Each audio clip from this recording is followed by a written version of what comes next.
আজকে কাজের সাইডে এখানে একটা বাড়িতে আগুন লেগে গেছে।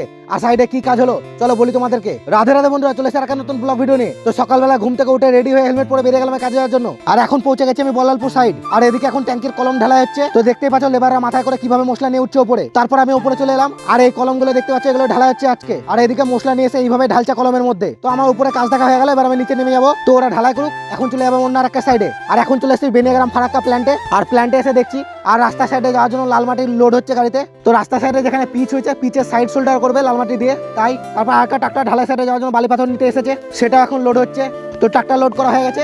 তারপর ওরা বেরিয়ে গেল ট্যাঙ্কি থেকে। তারপর হঠাৎ করে শুনতে হবে পাশের বাড়িতে আগুন লেগে গেছে। আর এদিকে আগুন লাগার জন্য আমি ফায়ার ব্রিগেডে ফোন করে জানিয়ে দিলাম একবার। আর আমার সাইড থেকে বালি নিয়ে এসে বালি সুদ্ধা দিচ্ছি। হ্যাঁ আসুন। আর তোমরা দেখো কি ভয়ানক ভাবে আগুন লেগেছে। আর কোনো মতে আগুন কমছে না, তার জন্য আমি সাইড থেকে বালি আনতে বলে দিলাম জেসিবিকে। আর জেসিবি বালি নিয়ে চলে এসছে। আর আশপাশে দেখতেই পাচ্ছ কত ভিড় জমে গেছে। তারপর সিলিন্ডারের উপরে বালি দিয়ে দিতে বললাম। তারপর আগুন নিভলো। আর এই খবরের চ্যানেলে দেখতেই পাবে।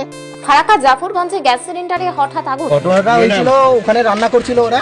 রান্না করার কোনো কারণে হয়তো রেগুলেটর লিক ছিল বা কোনো কিছু ছিল।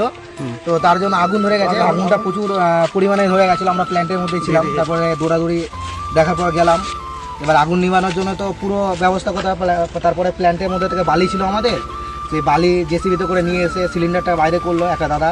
তারপরে নিয়ে এসে জেসিবি দিয়ে পুরো ঢাকলাম। তারপরে আগুনটাকে বোঝানো করলাম। তারপর সিলিন্ডারটা এনে ফেলে দিলাম এখানে। ভিডিও শেষে আমি এটাই বলবো যে রান্না টান্না যারা করছে তারা সাবধানে করতে, কারণ যে কোনো মুহূর্তে বড়সড় কোনো দুর্ঘটনা ঘটে যেতে পারতো। যাই হোক, আজকে ভিডিও আমি এখানে শেষ করছি। ভিডিও ভালো লাগলে লাইক কমেন্ট শেয়ার করে দেবে। দেখাবো অন্য একটা ভিডিও। টাটা।